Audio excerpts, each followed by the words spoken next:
the leaders of the Space Force in General Gutlein leading the charge on putting in place a game-changing Golden Dome for America. So, sir, it's an honor to be a part of this bold initiative. We're going to get to work on it. We have been since you signed that executive order on January 27th. We've been fast forward on this. We're here on this day, and this is just one stop in delivering this defense of the homeland, which is something you've charged us with doing, and we'll keep going until it is complete, sir. Thank you, Pete. Pete's doing a great job, by the way. Thank you very much. General, please. Mr. President, today is a great day for the nation as we double down on protection of the homeland. As you're aware, our adversaries have become very capable and very intent on holding the homeland at risk. While we have been focused on keeping the peace overseas, our adversaries have been quickly modernizing their nuclear forces, building out ballistic missiles capable of hosting multiple warheads, building out hypersonic missiles capable of attacking the United States within an hour and traveling at 6,000 miles an hour, building cruise missiles that can navigate around our radar and our defenses, building submarines that can sneak up on our shores, and worse yet, building space weapons. It is time that we change that equation and start doubling down on the protection of the homeland. Golden Dome is a bold and aggressive approach to hurry up and protect the homeland from our adversaries. We owe it to our children and our children's children to protect them and to afford them a quality of life that we have all grown up enjoying. Golden Dome will afford that. I greatly appreciate your trust in me and your nomination in me and your trust in the team to deliver this. It is a great day for America. And also, very importantly, we're the only ones that have this. We call it super technology. Nobody else has it. And nobody else has really near what we have.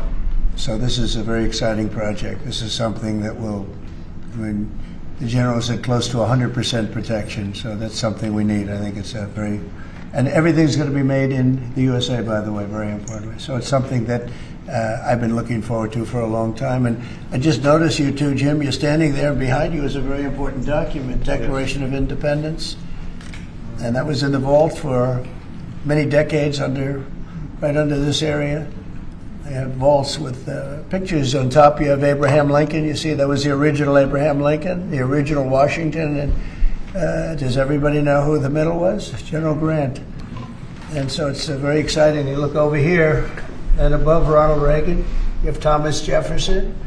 That's Monroe from the Monroe document. And you know who that is, right? Andrew Jackson.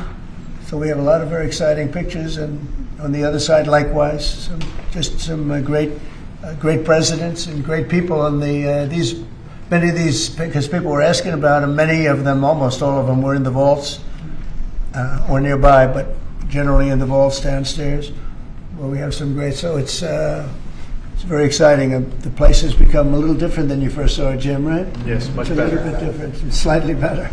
But to think we had them, and some were in the vaults for over 100 years. So it's pretty cool stuff. Everybody knows Jim Banks. He's a great congressman, and now he's a great senator from Indiana.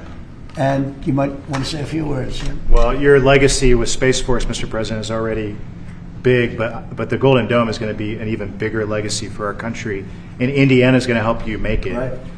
The space satellites that are made in Fort Wayne, Indiana by L3 Harris, all the work done at Crane Navy Base in southern Indiana is going to be a big part of it, and Hoosiers are very proud of that. We're proud of you. Thank you very much. You're going to be a big factor. Thank you, and good luck, and congratulations. You won that race by a lot. That wasn't even a contest, right? Well, thank you. Thanks to you and all of your support. Thank you very much. Thanks.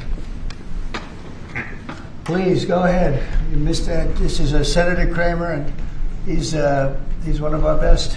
Can't get any better. Go ahead. Well, you're very nice, Mr. President, and thanks for this. And I remember the day in your first term when you called it. I was a brand new baby freshman senator on the Armed Services Committee, and you said, I want to have a space force. Would you lead the effort on the Senate Armed Services Committee? And I felt so proud thinking that you chose me, only to find out later no one else would do it. But nonetheless, it worked out really, really, really well because North Dakota has some great space assets, and that contribute to that and to Golden Dome. No surprise that you would be the president that would come along and put the homeland first. And this is just one more example of that. So thanks for this and for allowing me this opportunity. And by the way, let me just add my strong endorsement of General Goodline's role in leading this. I don't know anybody better, for sure, better equipped to do it than he is. Everybody said that. Yeah, that's for great. sure. Dan Sullivan, Alaska, Senator. Thank you, Mr. President, and thank you for your continued leadership on missile defense. We were talking earlier how in 2019 at the Pentagon, you laid out a speech about the Missile Defense Review that had all these principles on missile defense that you articulated then during your first term, and now the Golden Dome is all of that. So you're continuing to lead. We really appreciate it. The Congress is stepping up, as you mentioned right now in the budget reconciliation bill, $25 billion for the Golden Dome. In what Senator Kramer and Senator Banks and I and many others, we're working on our, I briefed you on this before, sir, on our Golden Dome Act, which we think will have, in terms of legislation that can help cement what you're doing right here, getting the Congress behind it, not just with the funding, but with authorizations. So we're working closely with Secretary Hegseth, General Gutlein, and the whole team. So we're very honored to be here, sir. And Alaska is the cornerstone of missile defense right now in terms of ground-based missile interceptors, in terms of radar systems and track incoming missiles. So my state is honored to continue to play a critical role in all of this and build on it. And we're really excited to be here. Thank you. Thank you very much, Dan. Great. Any questions? Yeah, Mr. President, you had mentioned at the beginning of your remarks that this was a campaign promise of yours. Have military commanders asked for this system specifically? Because NORAD had said previously that the current system was adequate. So what does this get the United States Somebody said the isn't current already system is adequate. before? There really is no current system. We have certain areas of missiles and certain missile defense, but there's no system. We just have some very capable weapons that hopefully we never have to use, but we have some very capable weapons. Now, this is a different league. There's never been anything like this. This is something that's going to be very protective. I think you can rest assured there'll be nothing like this. Nobody else is capable of building it either. Was it something that military commanders asked you for? Did they ask you to do this? Well, let me put it differently. I suggested it, and they all said, "We love the idea, sir." It's the way it's got to be, right? But they want it, and they wanted it badly once it was suggested. I don't know if they ever thought they would be lucky enough to have it, but we were able to get it done, and we have all the funding, so pretty much tucked away. I think most people feel it's very important to have. Yeah, please. Thank you, Mr. President. When you first announced this idea, critics said it would be prohibitively expensive, potentially ineffective, and could trigger an arms race in space. What do you say to those critics about that? Well, they're wrong. It's about as close to perfect as you can have in terms of real production. I told you Canada wants to be a part of it, which be, fairly small expansion, but we'll work with them on pricing. We'll be dealing with them on pricing. They know about it very much. They've asked to be a part of it, actually. They've asked us to be a part of it. I think it's something that is great. If you can afford to do it, we can afford to do it. We took in $5.1 trillion in the last 4 days in the Middle East.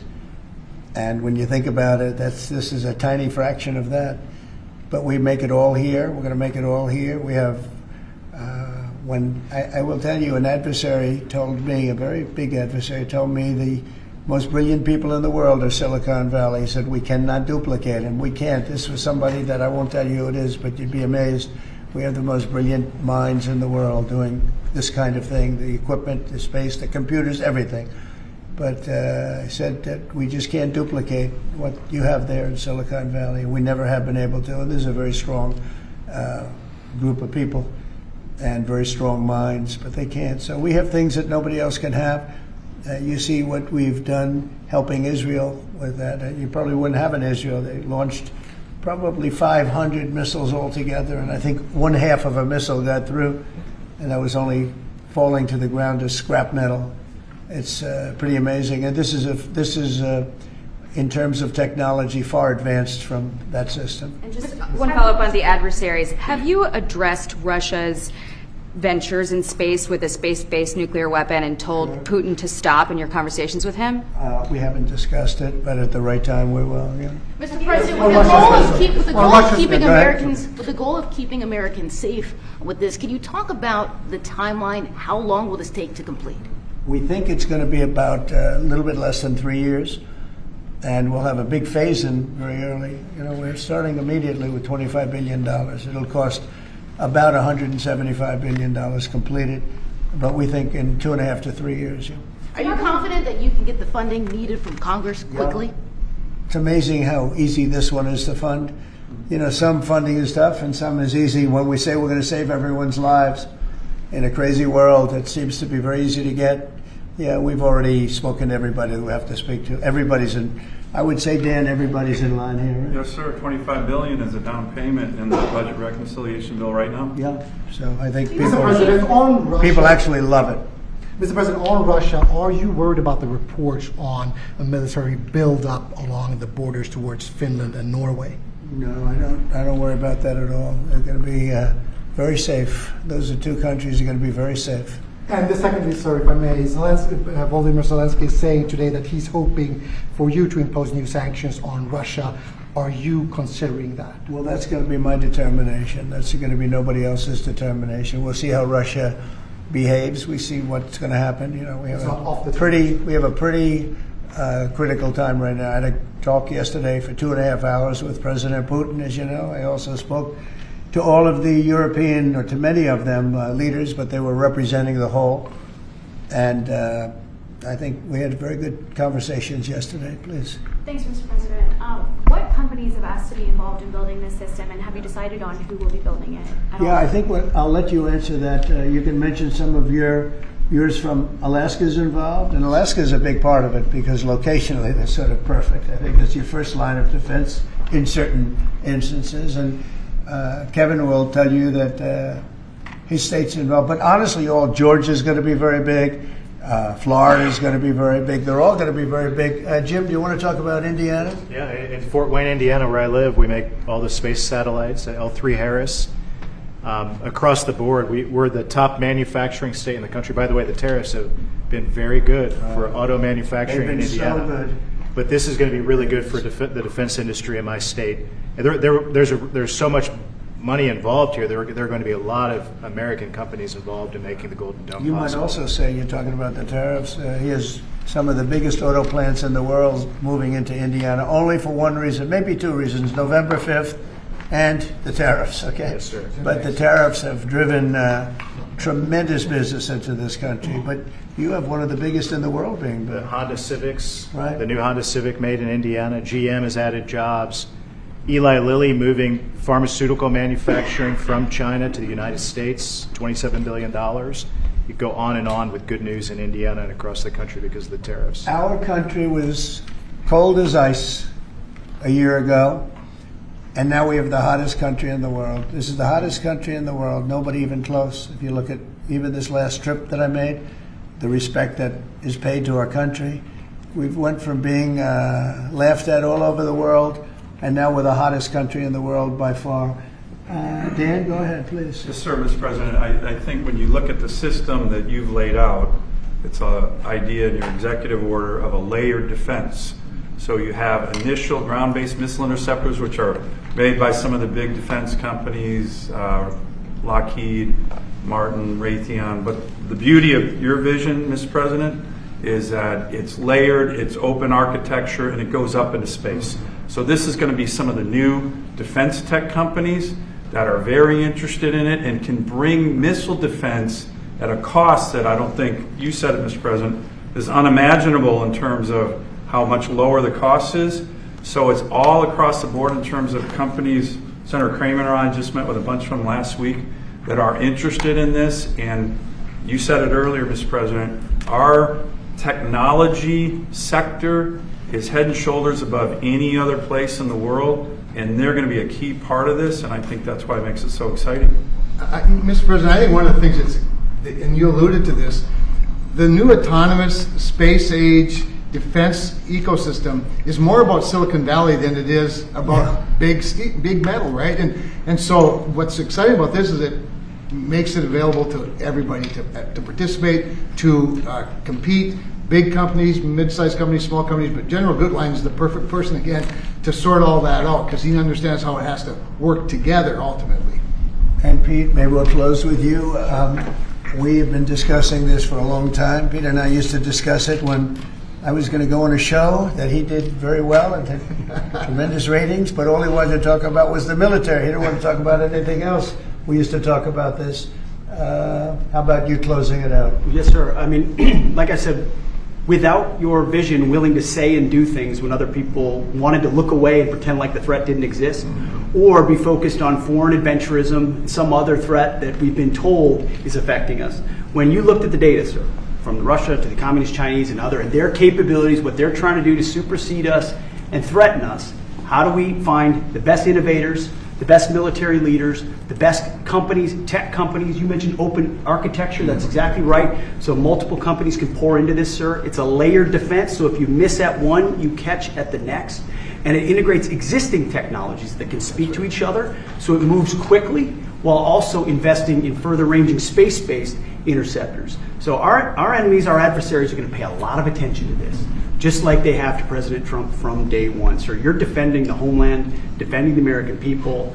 It's going to benefit my kids and grandkids, all of ours in this room. So thank you for your leadership. We're going to charge ahead as fast as we can. Very good. Great job, everybody. Thank you. Thank you very much. Elon Musk be a part of this, Mr. President? Thank you, Press. No cuts. No cuts to medical. Thank you, everybody. Thank you, guys. No cuts to medical. Guys. Thank you. Thank you. Thank you. Thank you, Press. Thank you very much. Keep going. Thank you, everybody.